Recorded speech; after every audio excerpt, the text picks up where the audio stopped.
करना चाहती हूँ और अमरोहा की जनता से यही कहूंगी, हाथ उठा करके आशीर्वाद दीजिए, दुआएं दीजिए आदरणीय राहुल गांधी जी और अखिलेश यादव जी को।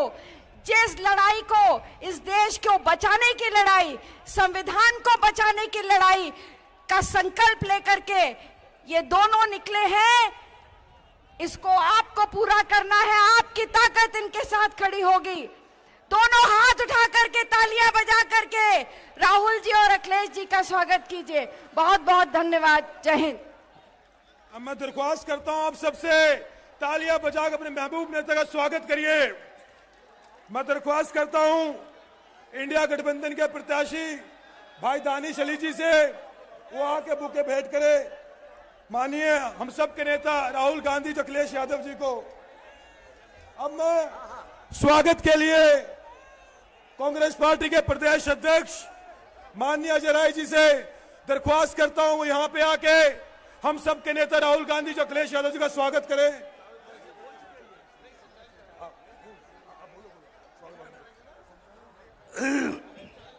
हम सब के नेता आदरणीय राहुल गांधी जी का मैं इस अमरोहा की धरती पर स्वागत करता हूं।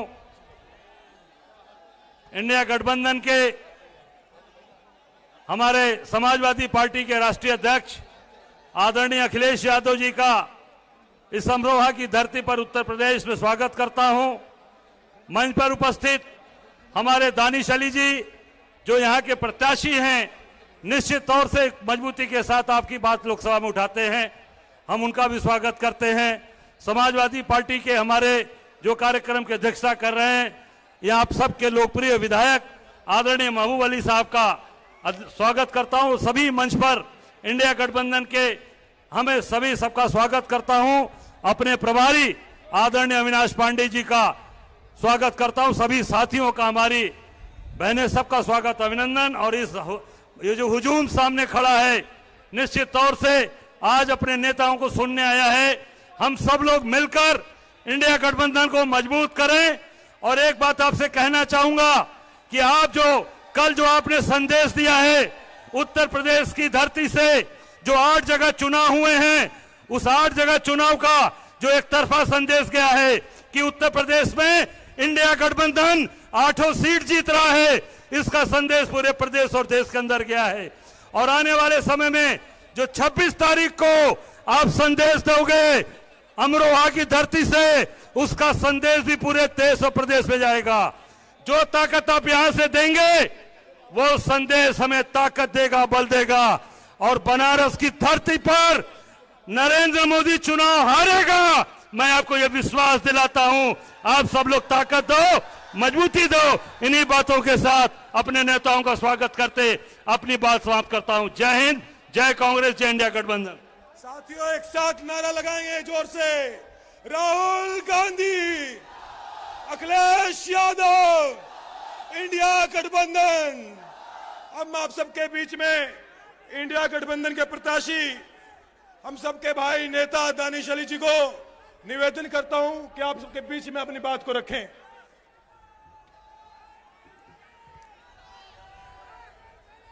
इस देश के करोड़ों किसानों, नौजवानों के दिलों की धड़कन कांग्रेस के पूर्व राष्ट्रीय अध्यक्ष आदरणीय श्री राहुल गांधी जी, समाजवादी पार्टी के राष्ट्रीय अध्यक्ष आदरणीय श्री अखिलेश यादव जी, मंच पे उपस्थित हमारे सदर के विधायक पूर्व मंत्री महबूब अली साहब, विधायक पूर्व मंत्री कमाल अख्तर साहब, समरपाल सिंह जी, समाजवादी पार्टी के जिला अध्यक्ष मस्तराम यादव जी, पूर्व मंत्री जगराम सिंह जी, राहुल कौशिक जी, हाजी छप्पन साहब, अशफाक साहब, अतुल प्रधान जी, और हमारे कांग्रेस के प्रदेश अध्यक्ष अजय राय जी, कांग्रेस के general secretary in charge Avinash Pande ji, Pramod Tiwari ji, Sapna Mishra जी, हमारे राशिद अलवी साहब, लोकदल के अध्यक्ष सुनील सिंह जी और मंच पे उपस्थित परवेज जी, कांग्रेस के जिला अध्यक्ष जी और सारे, नईमुल हसन साहब, चंद्रपाल सैनी जी, मैं जिनका, जावेद आब्दी साहब, मैं जिन लोगों का नाम बोल रहा हूं उनसे माफी चाहते हुए आप सब लोग जितने मंच पे मौजूद हैं, निर्वाल जी और सामने मेरे किस्मत के, इस देश की किस्मत के मालिकों, मैं आज आपके बीच इंडिया गठबंधन की पहली संयुक्त रैली में अमरोहा में आपको यहां पर आमंत्रित देखते हुए आप लोगों का धन्यवाद देता हूं कि आप इतनी बड़ी संख्या में यहां पर राहुल जी और अखिलेश जी को सुनने आए हैं। मैं उनके और आपके बीच में दीवार बनना नहीं चाहूंगा, लेकिन एक बात कहना चाहता हूं, अमरोहा लोकसभा क्षेत्र आज केंद्र सरकार की, प्रधानमंत्री जी बीजेपी की आंख की किरकिरी बना हुआ है। 17वीं लोकसभा में अमरोहा ने जो करके दिखाया पार्लियामेंट के अंदर, अमरोहा की आवाम की तरफ से हमने लगातार इस देश के किसानों, महिलाओं, छात्रों, नौजवानों के खिलाफ जो नीतियां बनती थी उनके खिलाफ अमरोहा की आवाम की तरफ से हमने लगातार विरोध करने का काम किया। मैं आपके बीच सिर्फ इतना कहना चाहता हूं कि आज यहां पर इस बात का सबूत है, राहुल जी और अखिलेश जी अमरोहा से कितना प्यार करते हैं, ये इस बात का सबूत है कि गठबंधन की पहली रैली अमरोहा के अंदर हुई है। मैं ज्यादा कुछ ना कहते हुए मैं इतना ही कहूंगा कि इस लोकसभा के अंदर जो आपने भेजा था लगातार 5 साल, राहुल जी, हम लोग लोकसभा के अंदर भाजपा की दमनकारी नीतियों का विरोध किया है।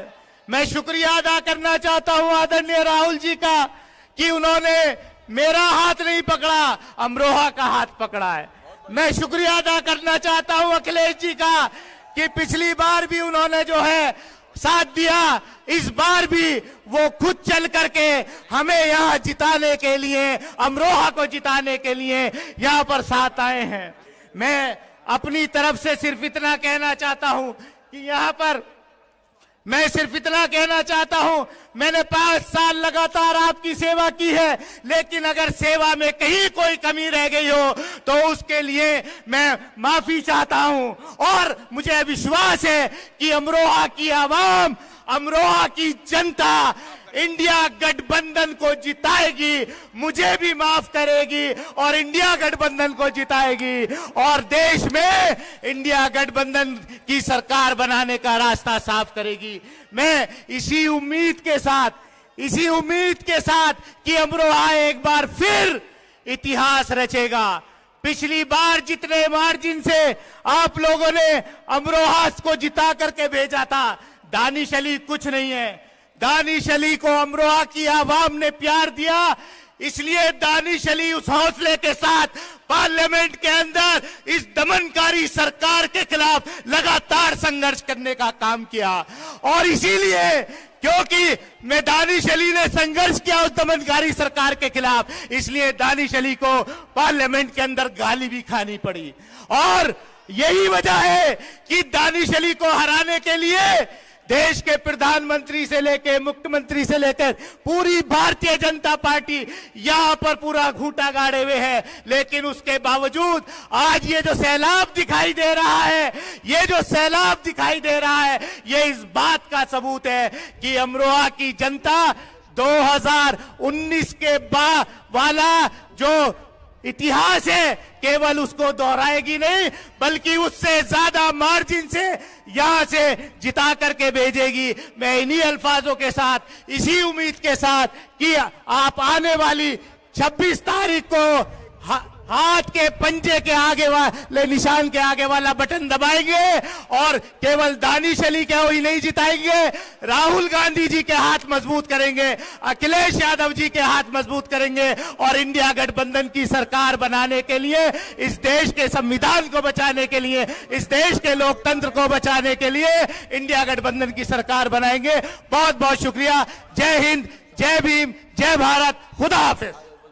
मैं आपके सामने लोकप्रिय विधायक महबूब जिसे अरे कमाल अख्तर तो रह ही गए थे, मैंने ध्यान ही नहीं दिया। आपको आमंत्रित कर तो अपनी बात को रखें। आज हम शुक्रगुजार हैं कि अमन की बस्ती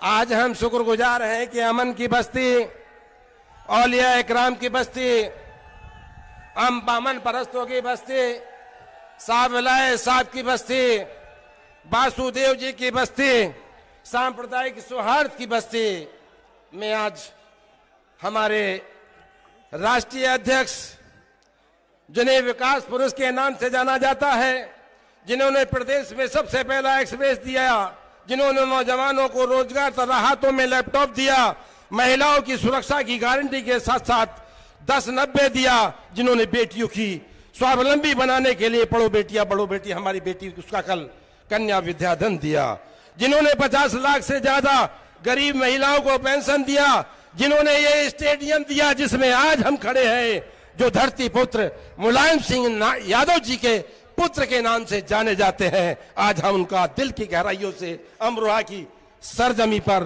बार बार शुक्रिया अदा करते हैं और शुक्रगुजार हैं। दूसरे हमारे गठबंधन के नेता जिनके परिवार ने आजादी की लड़ाई के साथ साथ देश के लिए बलिदान दिया है, कन्याकुमारी से लेकर कश्मीर तक पैदल यात्रा कर साबित किया है कि हम देश की लड़ाई, गरीबों की लड़ाई, पिछड़ों की लड़ाई, सर्व समाज की लड़ाई, संविधान को बचाने की लड़ाई, हर अमन परस्त को साथ लेकर गठबंधन करके लड़ाई लड़कर आदरणीय राहुल गांधी जी, आदरणीय अखिलेश यादव जी, आज दोनों क्रांतिकारी नौजवान हमारे बीच में है। अब देश इनके कहे पर चलेगा। बताओ अमरोहा वासियों, हाथ उठाकर बताओ कि इकट्ठा होकर इनके साथ खड़े होकर वोट देंगे ना देंगे? हाथ उठाओ, मेरे साथ हाथ उठाओ। बार बार शुक्रिया। और मैं खासकर राहुल जी से कहना चाहता हूं, आप बड़े नेता, आप हमारे नेता यहां बैठे हैं, ये गठबंधन अमरोहा की सरजमी इतिहास लिखेगी। मैं अपनी जमीन से खुद कह देना चाहता हूं, लिख के ले जाना, 50,000 से कम मैं जिताऊंगा और पार्लियामेंट अपनी विधानसभा से 50,000 से जिताऊंगा मैं, आज लिख कर रख लेना। और पूरी पार्लियामेंट से भी हम जिताने का काम करेंगे। बार बार आपका हमारी सरजमी पर धन्यवाद।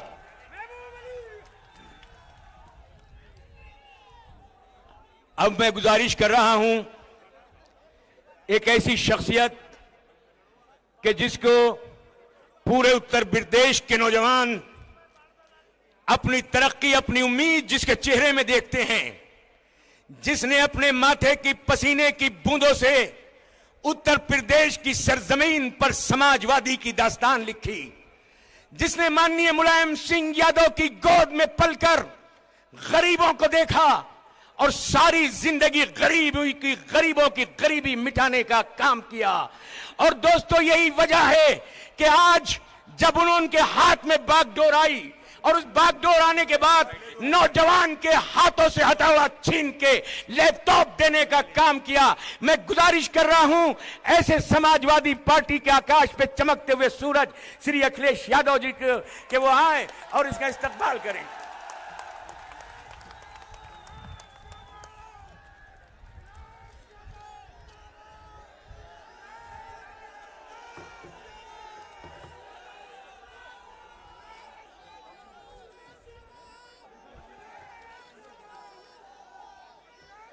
कांग्रेस पार्टी के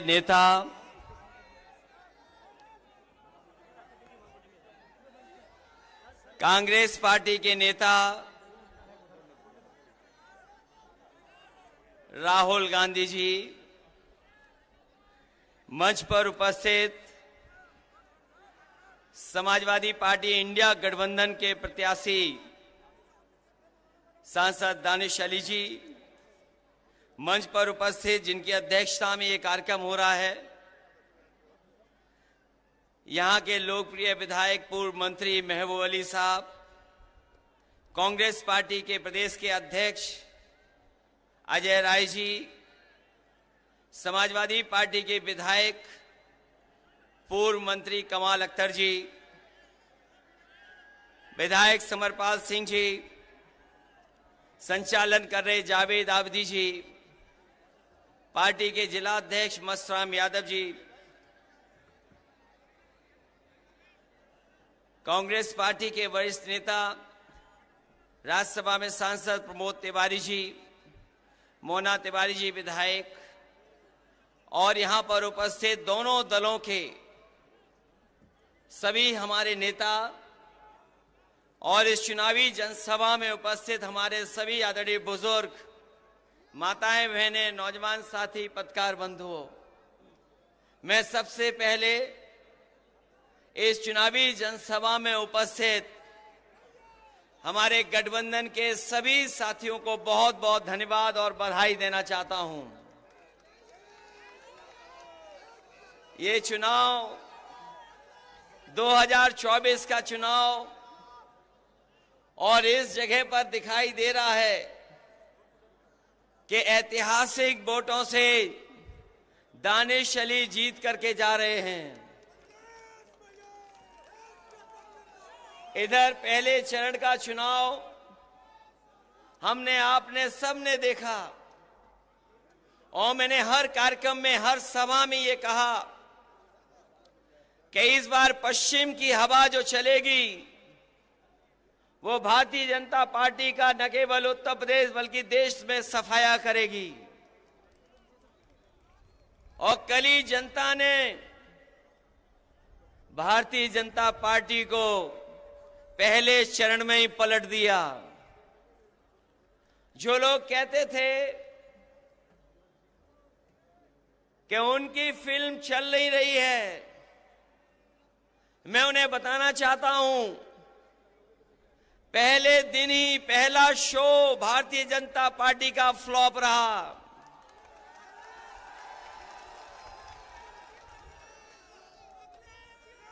उनकी झूठी कहानी कोई सुनना नहीं चाहता।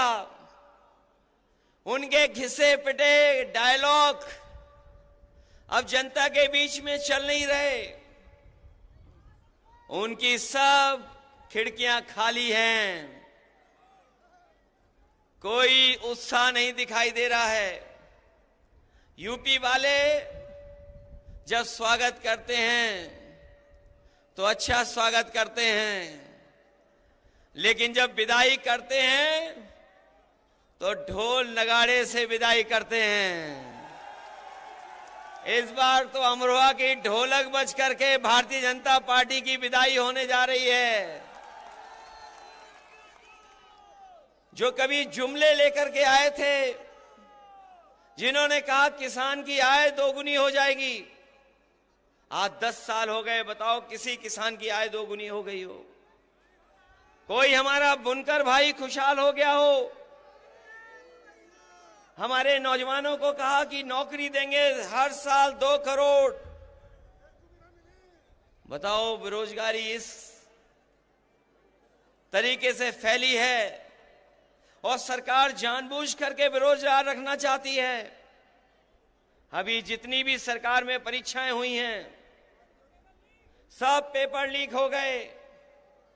पहला पेपर लीक हुआ, सरकार सावधान नहीं हुई। उसके बाद जितनी परीक्षाएं हुई सब में पेपर लीक हो गए। और कई बार मैंने कहा कि 60 लाख बच्चों का, 60 लाख नौजवानों का भविष्य अंधकार में डाल दिया इस सरकार ने। और अगर किसान नाराज हैं, अगर हमारा नौजवान भी नाराज है, और अगर 60 लाख बच्चों के परिवार का इन्होंने भविष्य छीना है, तो केवल अगर हम 60 लाख के परिवार के लोगों की नाराजगी को गिन लें, अगर एक परिवार में 3 लोग इस सरकार से नाराज हैं तो 60 लाख बच्चों का पेपर लीक किया इन्होंने। अगर 60 लाख का गुणा हम 3 से करें तो 1 करोड़ 80 लाख बनता है, और 1 करोड़ 80 लाख अगर हम 80 लोकसभाओं से भाग दे दें तो बताओ 2,25,000 वोट कम हो रहा है हर लोकसभा में कि नहीं कम हो रहा है। और जिस तरीके से खुल करके बहुत सारे परंपरागत वोट जो बीजेपी को मिला करता था वो खुल करके विरोध कर रहे हैं। हर लोकसभा में पंचायत हो रही है। ऐसे परंपरागत वोट जो भारतीय जनता पार्टी के खिलाफ खड़े हो गए हैं, मैं उनकी राजनीतिक चेतना को धन्यवाद और बधाई देता हूं कि वो भारतीय जनता पार्टी को हराने के लिए अपना पंचायत कर करके फैसला ले रहे हैं। मैं उनको बधाई देता हूं। ये जो जुमले दिए थे वो गारंटी दे रहे हैं। इन्होंने कभी कोरोना भगाने के लिए ताली और थाली बजवाई थी। ये गारंटी नहीं, ये घंटी है इनकी। हमें इनकी गारंटी नहीं चाहिए। हमें बाबा साहब भीमराव अम्बेडकर जी ने जो संविधान में हमें गारंटी दी है वो संविधान की गारंटी चाहिए, और वो संविधान की गारंटी ही आपको अधिकार दिलाएगी। संविधान की गारंटी ही हमें आपको सम्मान दिलाएगी। इसलिए 2024 का चुनाव हमारे आपके भविष्य का तो है ही है, लेकिन आने वाली पीढ़ी के भविष्य का भी चुनाव है।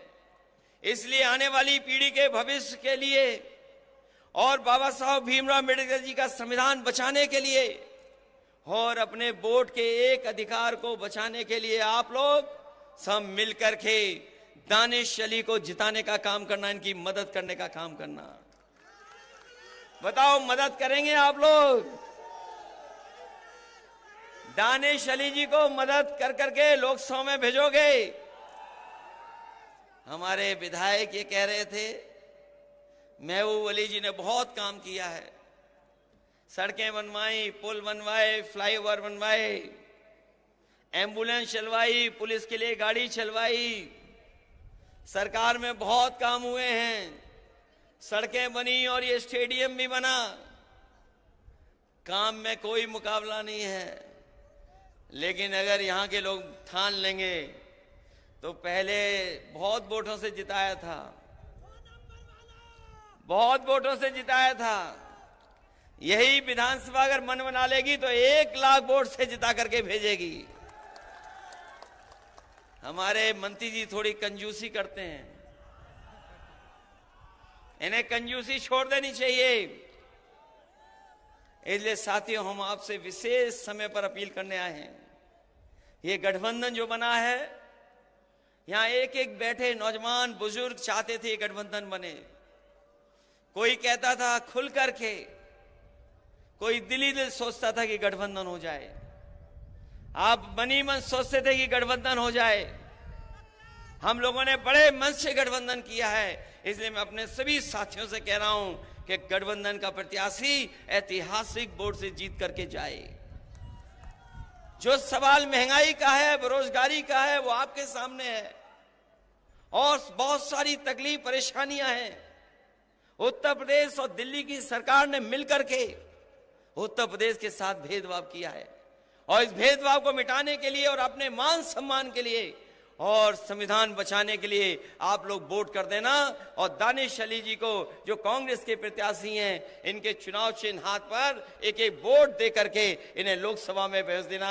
यही मैं कहने आया हूं। आप सबका बहुत बहुत आभारी हूं। अपने नेताओं का भी धन्यवाद, कांग्रेस और तमाम दल के लोग हैं उन सबका बहुत बहुत धन्यवाद। इस उम्मीद और इस भरोसे के साथ कि जब अगली बार लोकसभा में जाएंगे तो दानिश अली जी वहां दिखाई देंगे और आपकी आवाज को लोकसभा में बैठ करके बुलंद करने का काम करेंगे। बहुत बहुत धन्यवाद आपका। शुक्रिया अखिलेश यादव जी। साथियों, अब समय आ चुका है जिसका आप सबको इंतजार था। अब मैं आपके बीच में मां भारती के लाल जननायक राहुल गांधी जी को आमंत्रित करता हूं। राहुल गांधी, राहुल गांधी, अखिलेश यादव, इंडिया गठबंधन।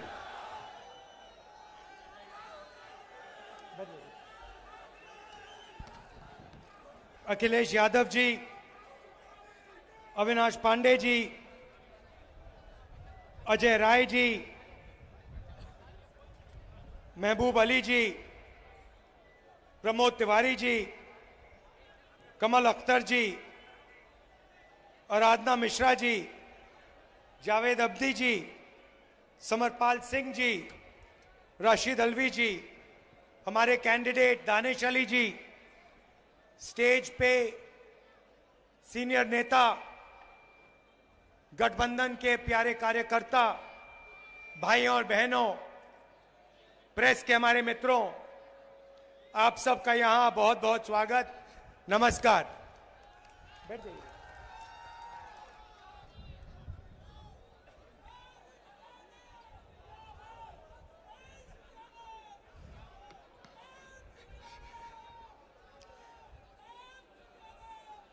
चुनाव में एक तरफ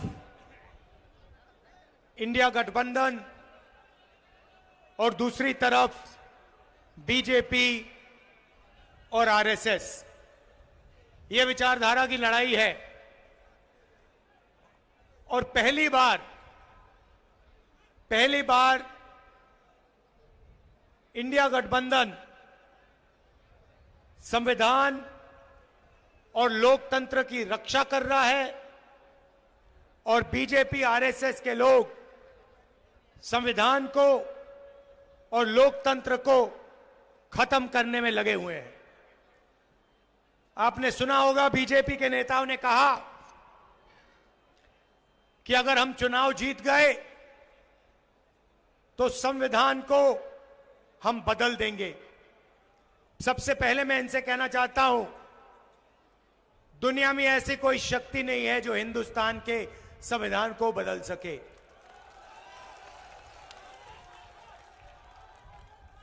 पिछले 10 साल नरेंद्र मोदी जी ने 15-20 अरबपतियों का दबाकर काम किया है। अदानी नाम आपने सुना होगा, सुना है। देश के सारे एयरपोर्ट उसको दे दिए, पोर्ट्स दे दिए, बिजली, खदानें, डिफेंस की पूरी इंडस्ट्री दे दी। तरीका बड़ा सिंपल है। एक तरफ आपका ध्यान भटकाते हैं, दूसरी तरफ हिंदुस्तान का पूरा धन इन्हीं 20-25 लोगों को दे देते हैं। पता नहीं आपको मालूम या नहीं, नरेंद्र मोदी जी ने हिंदुस्तान के सबसे अमीर अरबपतियों का 16 लाख करोड़ रुपया कर्जा माफ किया है। आप जानते हो 16 लाख करोड़ कितना होता है? नहीं, बहुत होता है, मगर कितना होता है मैं आपको बताता हूं। हमने किसानों का कर्जा माफ किया था ना जब यूपीए की सरकार थी। अगर आप 25 बार किसानों का कर्जा माफ करो या 25 साल का मनरेगा का पैसा, इन्होंने 10-15 लोगों का कर्जा माफ किया है। आज हालत यह हो गई है कि 22 ऐसे लोग हैं जिनके पास उतना ही धन है जितना 70 करोड़ हिंदुस्तानियों के हाथ में। एक तरफ 22 लोग, दूसरी तरफ 70 करोड़ लोग, और 2 हिंदुस्तान बन गए हैं। और आप देखते हो हिंदुस्तान का किसान, मजदूर, छोटा व्यापारी रोज देखता है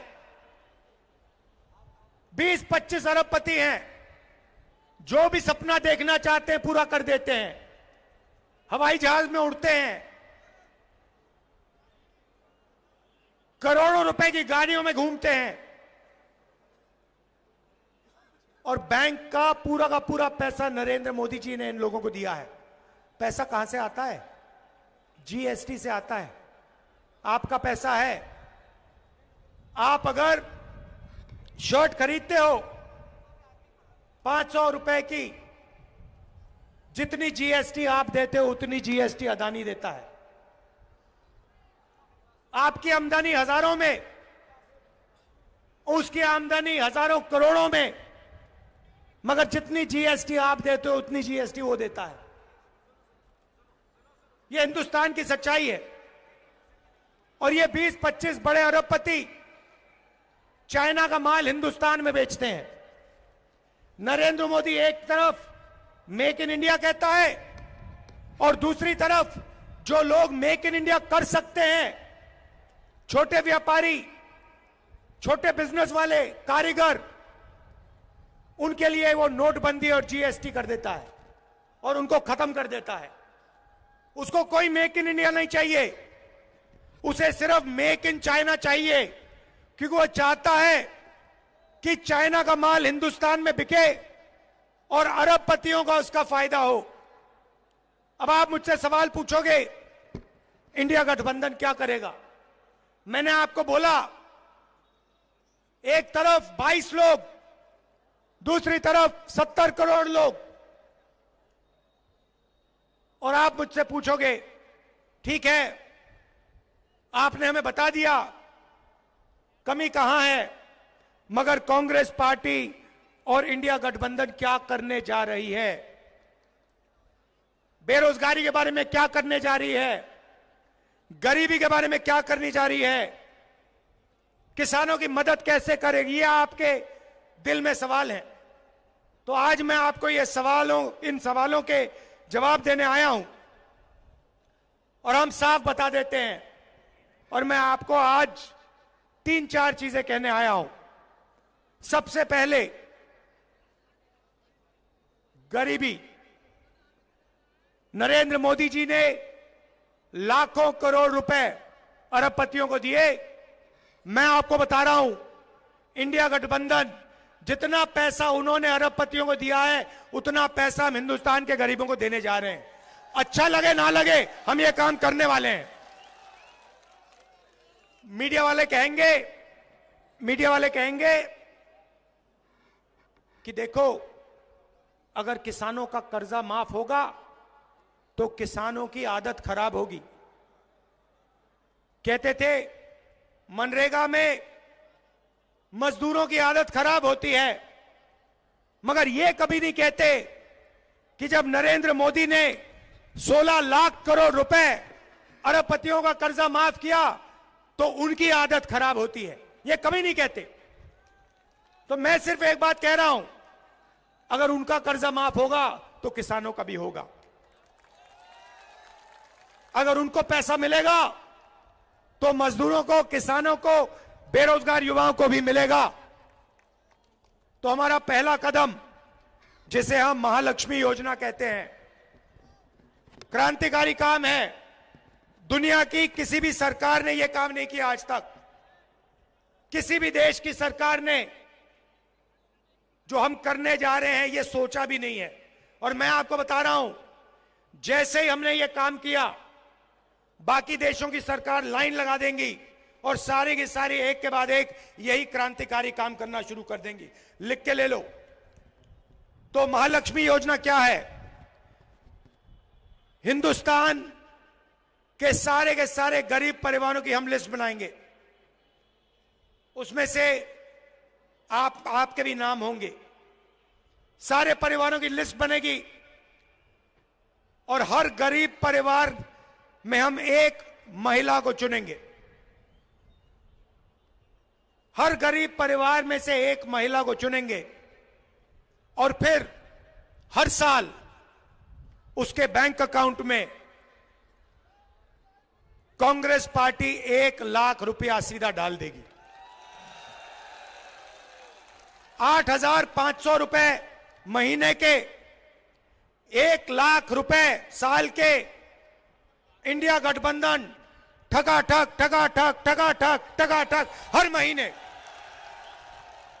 हजारों करोड़ रुपए हिंदुस्तान के सबसे गरीब परिवारों को सीधा बैंक अकाउंट में जाएगा। आंगनवाड़ी और आशा की महिलाएं, आप अच्छी तरह सुन लो, जो आज आपको आमदनी मिल रही है उसे हम चुनाव के बाद दुगना करने जा रहे हैं। अब युवा कहेंगे राहुल जी हमारा क्या होगा?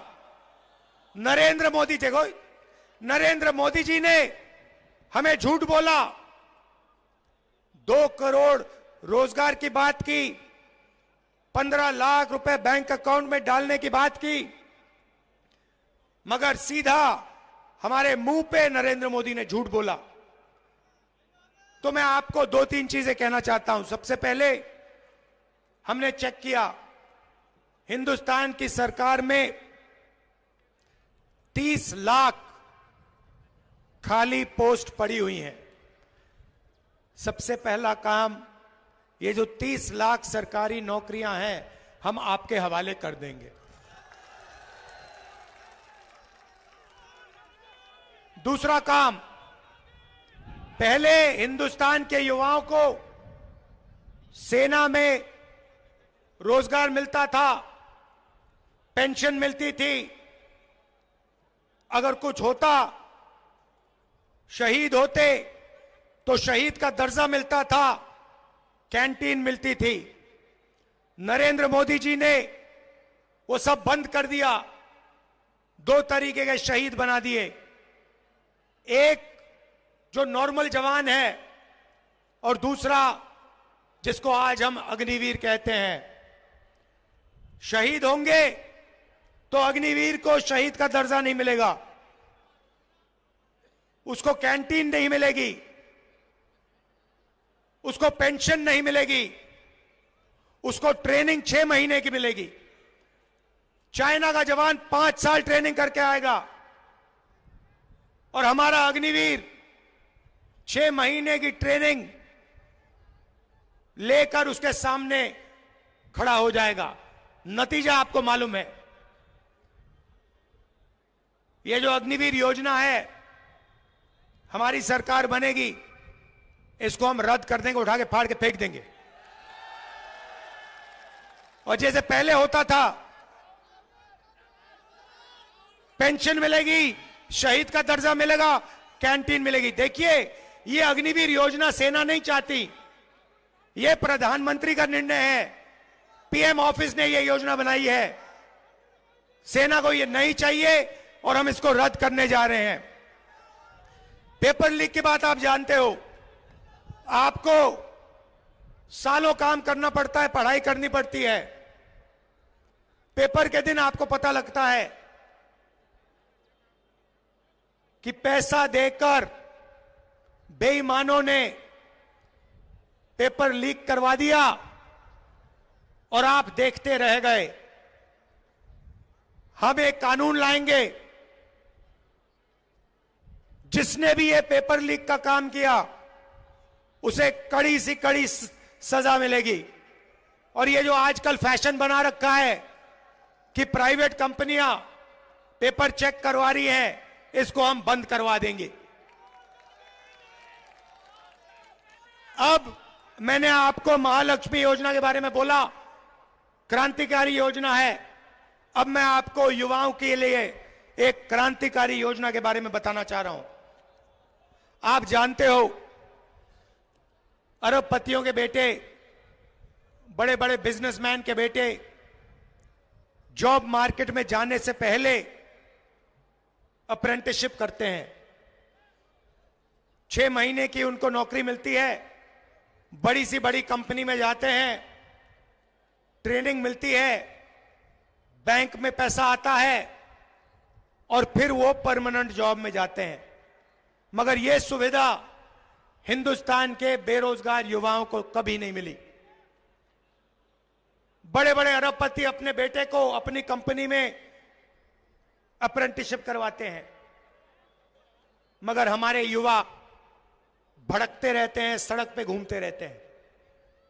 तो हमने एक नई योजना लाई है, इसका नाम पहली नौकरी पक्की,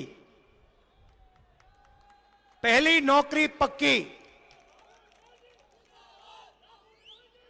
हिंदुस्तान के सारे ग्रेजुएट्स, यूनिवर्सिटी के ग्रेजुएट, कॉलेज के ग्रेजुएट, डिप्लोमा होल्डर्स, आप सुन लो, यह आपके लिए योजना है। इससे आपकी जिंदगी बदलने जा रही है। तूफान आने वाला है। प्राइवेट कंपनियों में,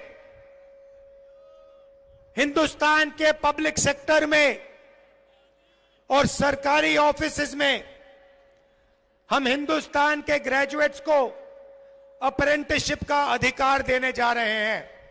मतलब अगर आपने हिंदुस्तान की सरकार से अप्रेंटिसशिप मतलब 1 साल की नौकरी मांगी तो यह आपका अधिकार है, सरकार आपको मना नहीं कर सकती। 1 साल की नौकरी मिलेगी, उसमें आपकी ट्रेनिंग होगी। प्राइवेट सेक्टर में, पब्लिक सेक्टर में, BHEL, HAL जैसे कंपनियों में, सरकारी ऑफिसेज में 1 साल आपकी ट्रेनिंग होगी। 1 साल में आपके बैंक अकाउंट में सरकार 1 लाख रुपया, 8,500 रुपए हर महीने खटाखट डालेगी। उसके बाद 1 साल के बाद आप ट्रेंड होगे। हिंदुस्तान के पास एक ट्रेंड वर्कफोर्स होगी और अगर आपने अच्छा काम किया तो आपकी नौकरी पक्की हो जाएगी। क्रांतिकारी काम है और ये हम आपके लिए करने जा रहे हैं। यहां किसान भाई हैं और नरेंद्र मोदी जी ने आपको सबसे ज्यादा तंग किया है। मैं जानता हूं, आप देखते हो अरबपतियों का कर्जा माफ होता है, दिल में आपको दर्द होता है और जब अपना अनाज बेचने जाते हो आपको सही रेट कभी नहीं मिलता और आपके दिल में यही 2 सवाल हैं। पहला, हमारा कर्जा कभी माफ क्यों नहीं होता, और दूसरा, हमें धान के लिए, शुगर केन के लिए, गेहूं के लिए सही दाम कभी नहीं मिलता, क्यों? तो इन 2 सवालों के जवाब मैं आपको देने आया हूं। जैसे ही हमारी सरकार आएगी, जैसे हमने यूपीए के समय किया था, वैसे ही हम किसानों का कर्जा माफ करने जा रहे हैं।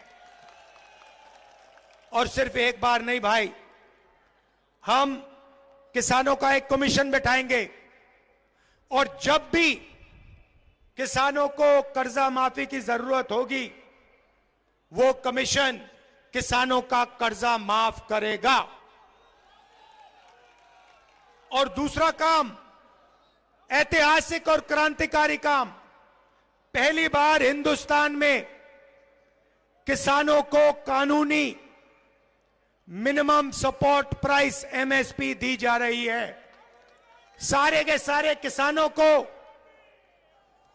मिनिमम सपोर्ट प्राइस, कानूनी minimum support price Congress party और इंडिया गठबंधन देने जा रहा है। अब यहां मजदूर बैठे हैं, खड़े हैं, आप कहोगे गरीबों के लिए आपने काम किया, किसानों के लिए काम किया, मजदूरों का क्या होगा?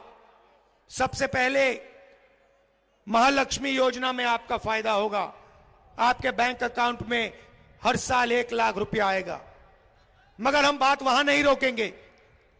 मनरेगा का आज कितना पैसा बनता है? कितना है रेट? कितना है मनरेगा का? कितना है मनरेगा का? 200, चुनाव के बाद 400। आशा और आंगनवाड़ी महिलाओं को क्या रेट मिलता है? कितना?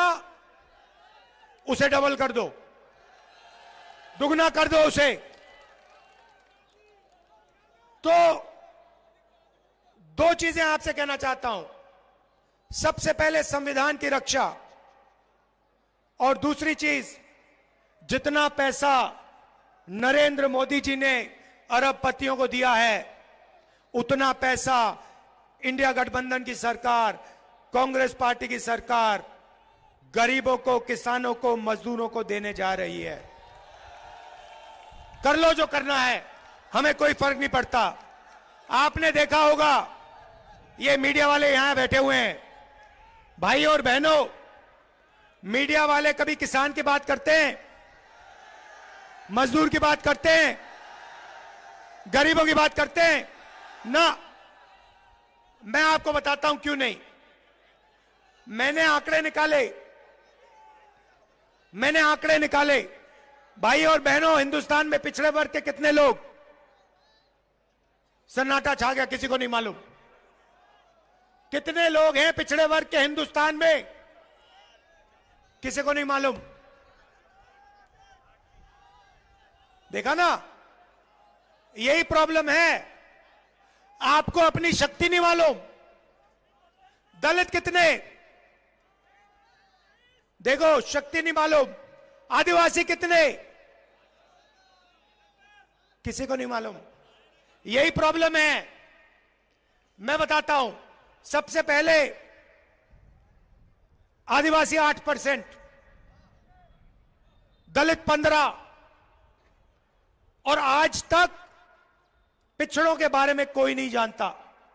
आपकी सबसे बड़ी आबादी है, मगर हिंदुस्तान में किसी को नहीं मालूम कि पिछड़े वर्ग के कितने लोग हैं।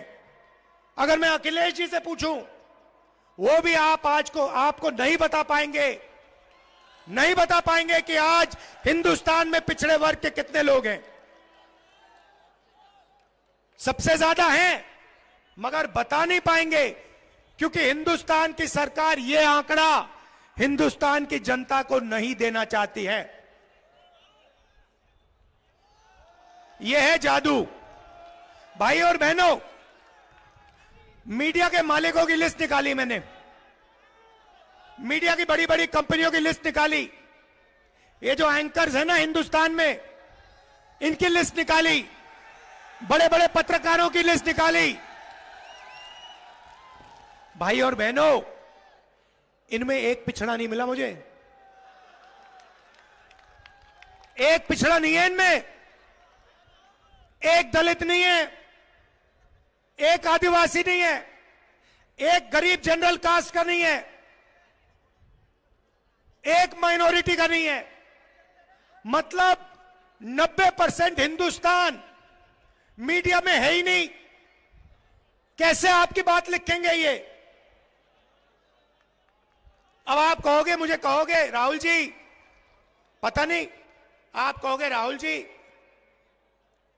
हम मीडिया में कंट्रोल नहीं चाहते, शायद आप कहो। तो फिर मैं आपसे पूछता हूं, हिंदुस्तान की 200 सबसे बड़ी कंपनियों के मालिकों की लिस्ट में पिछड़े कितने, दलित कितने, आदिवासी कितने? बताओ। जीरो। अरबपतियों में से एक पिछड़ा नहीं है, एक दलित नहीं है, एक आदिवासी नहीं है। भाई और बहनों, बात समझो। दलितों से, आदिवासियों से, पिछड़ों से, गरीब जनरल कास्ट के लोगों से 24 घंटा पैसा लिया जाता है और वही 20-25 लोगों के जेब में जाता है। और उन 200 लोगों में एक पिछड़ा नहीं, एक दलित नहीं, एक आदिवासी नहीं। अब आप कहोगे राहुल जी हमें मीडिया नहीं चाहिए, हमें कॉर्पोरेट इंडिया में भी अपना कोई आदमी नहीं चाहिए। पता नहीं, क्योंकि इसके बारे में आप बोलते तो कभी हो नहीं, मैंने कभी सुना नहीं। कभी पिछड़े वर्ग के किसी भी व्यक्ति ने मुझे कभी नहीं कहा कि भैया राहुल जी कॉर्पोरेट इंडिया में तो हमारा कोई है ही नहीं। तो या तो आपको मालूम ही नहीं, और या फिर आप अपना आदमी वहां चाहते नहीं हो। यही दो चीजें हो सकती हैं और तीसरा तो हो ही नहीं सकता। तो फिर मैं आपसे कहूंगा ठीक है भैया, आप कॉर्पोरेट इंडिया में नहीं चाहते, आप मीडिया में नहीं चाहते, आप प्राइवेट अस्पताल नहीं चलाने चाहते, आप प्राइवेट कॉलेज यूनिवर्सिटी नहीं चलाना चाहते, सरकार में तो भागीदारी चाहते हो ना, या वो भी नहीं चाहते? वो भी नहीं चाहते तो चलो फिर छोड़ते हैं भैया, पूरा का पूरा इनको दे दो, चलते हैं घर। अब मैंने आंकड़े निकाले, हिंदुस्तान को 90 लोग चलाते हैं। अखिलेश जी आपके चीफ मिनिस्टर थे यूपी के, थे नहीं थे? मगर सच्चाई मैं आपको बता देता हूं, अखिलेश जी चीफ मिनिस्टर थे, मगर सरकार को ब्यूरोक्रेसी चलाती है, आईएएस अफसर चलाते हैं, क्योंकि अंत में ब्यूरोक्रेसी चीफ मिनिस्टर को, मंत्रियों को निर्णय देते हैं। और यही दिल्ली में हो रहा है। आप सोचते हो कि नरेंद्र मोदी सरकार चलाता है, नरेंद्र मोदी सरकार नहीं चलाता, 90 लोग सरकार चलाते हैं। 90 लोग सरकार चलाते हैं, उनको आईएएस अफसर कहा जाता है। बजट का पूरा निर्णय वो लेते हैं। अब मैं आपसे सवाल पूछता हूं, 90 अफसरों में से जो रेलवे का बजट, डिफेंस का बजट, उत्तर प्रदेश को कितना पैसा मिलेगा, छत्तीसगढ़ को कितना जाएगा, जीएसटी कैसे बनेगी, मनरेगा कैसे बनेगा, ये सारे के सारे निर्णय 90 लोग लेते हैं। प्रधानमंत्री, चीफ मिनिस्टर फाइनल डिसीजन जरूर लेता है, साइन जरूर करता है, मगर ये 90 लोग हिंदुस्तान की सरकार को चलाते हैं। अब मैं आपसे पूछता हूं, 90 में से पिछड़े कितने? वो देखो एक आदमी होशियार है वहां पे, वो ये कर रहा है। भाई और बहनों, 90 में से 3 आपके, 3 आपके, आपकी आबादी कम से कम 50%, और 90 में से 3 आपके, आदिवासियों की आबादी 8%, 90 में से 1 उनका, दलितों की आबादी 15%, 90 में से 3 उनके। मगर यह जरूरी नहीं है, जरूरी आंकड़ा मैं अब आपको देने जा रहा हूं। अगर हिंदुस्तान की सरकार 100 रुपए खर्च करती है, अगर हिंदुस्तान की सरकार 100 रुपए खर्च करती है, तो ओबीसी अफसर 5 रुपए का निर्णय लेते हैं। फिर से कहता हूं, अगर हिंदुस्तान की सरकार बजट में 100 रुपए खर्च करती है, ओबीसी अफसर 5 रुपए का निर्णय लेते हैं। दलित अफसर 100 रुपए में से 1 रुपया, और आदिवासी अफसर 100 रुपए में से 10 पैसा। इन सबको जोड़ो, आपकी आबादी 73% है। 73% लोग 100 रुपए में से 6 रुपया 10 पैसा का निर्णय लेते हैं। आपको लग रहा है कि आपके साथ अन्याय हो रहा है, मगर कितना और कैसा अन्याय हो रहा है वो आपको बात समझ नहीं आ रही। वो आज मैंने आपके सामने रखी है। अब आप कहोगे राहुल गांधी ने समस्या तो बता दी मगर इलाज नहीं बताया, हम फंसे पड़े हुए हैं, 100 रुपए में से 6 रुपए का निर्णय हम ले रहे हैं, सरकार में भागीदारी नहीं है। राहुल गांधी ने मूड खराब कर दिया, हमें सच्चाई बता दी और फिर सुझाव नहीं दिया, है ना? तो जवाब भी दे देता हूं। आपको कभी चोट लगी है? लगी? हाथ टूटा आपका? पैर टूटा? फ्रैक्चर हुआ कभी? हुआ? क्या हुआ? पैर का हुआ? पैर का फ्रैक्चर हुआ। जब पैर का फ्रैक्चर हुआ, डॉक्टर ने आपको क्या कहा? पहली बात क्या कही थी? एक्सरे कराओ, एक्सरे कराओ। मैं भी यही कह रहा हूं, हिंदुस्तान का एक्सरे करा दो।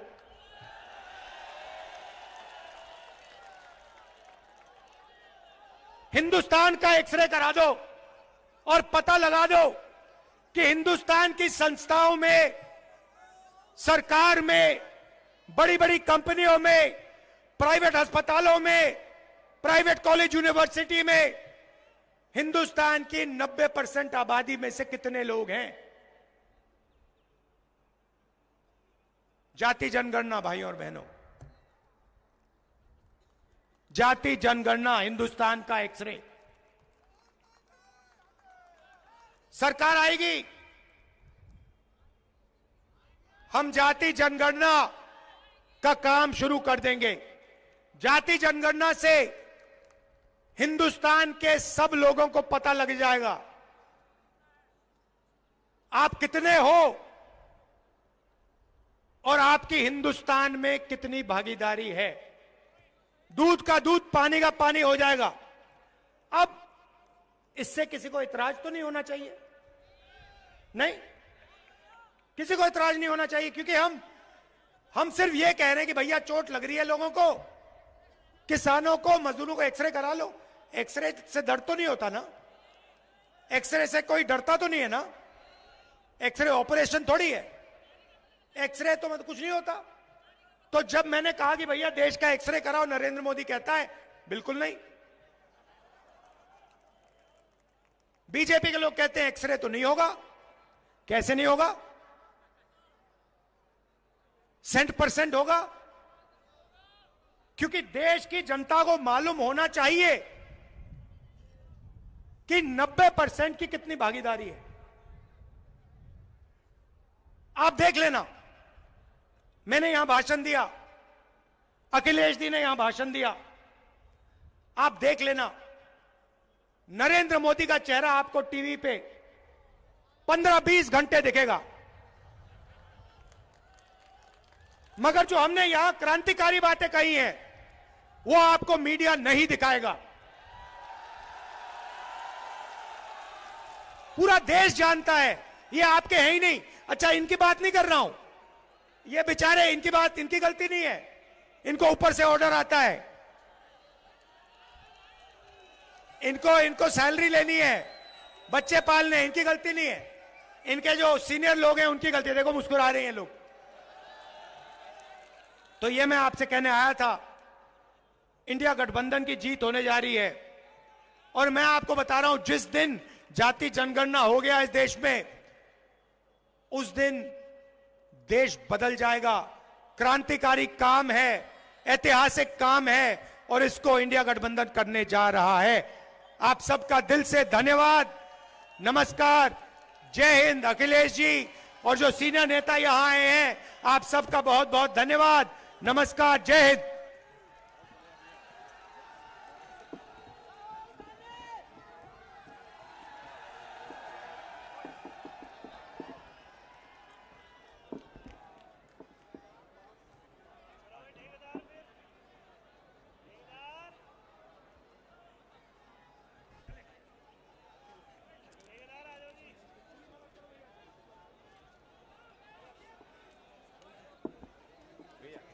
मुरादाबाद की बधाई आपको, मुरादाबाद जीतने